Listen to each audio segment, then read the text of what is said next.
ஓகேவா? ரெடியா? ரெடி. சரியா? இறங்கும் போது ஃப்ளோ இப்படி இறங்குவீங்க. கோர்ட்டில் என்னப்பா சொன்னாங்க? Simple dialogue. கோர்ட்டில் என்னப்பா சொன்னாங்கன்ற முடிக்கிறீங்க. நீங்கள் என்னடா இங்கே இருந்துட்டு போகிறீங்க. அவங்க என்னடா சொல்கிறது, நாம் சொல்கிறது தான் முடிஞ்சிருங்களா? அவங்களுக்கு தான் சாதகமாக போகுது சொல்கிறதுங்களா? நம்ம சொல்கிறதாண்டா. நீங்கள் வரீங்க இல்லையா, நம்ம பங்காளிகளை நினச்சா தான் பயமாக்குது. நீ முடிஞ்சு போச்சு. சரியா? நீங்கள் அவங்க என்னடா மயிறு பிடுங்க போகிறாங்க, எல்லாம் நமக்கு சாதகமாக தான் இருக்குது. அந்த போலீஸ்காரன் நம்ம கூட தான் இருக்கிறான், ஜட்ஜுக்கே தெரியும் யார் பக்கம் கரெக்டாக இருக்குது அப்படின்ட்டு. அப்புறம் நீங்கள் உங்கள் டைலாக் நீங்கள் பேசிகிட்டே கிளறுங்கன்னா போதும். உங்கள் 2 பேர் டைலாக் அவ்வளோதான். ஃபஸ்ட்டு உனக்கு கோர்ட்டில் என்ன சொன்னாங்க அப்படின்ற டைலாக்கு, உனக்கு பங்காளிகள் நினச்சா தான் பயமாக இருக்குது. முடிஞ்சு போச்சு.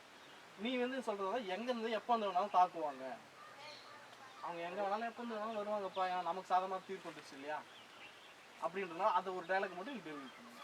கரெக்டாக டைலாக் டெலிவரி கொடுங்க பண்ணலாம். ஓகேவாடா? 2 ஸ்டெப். ஓகே, ஃப்ரேம் ஸ்டார்ட் பண்ணாத, ஷூட் ஸ்டார்ட் பண்ண.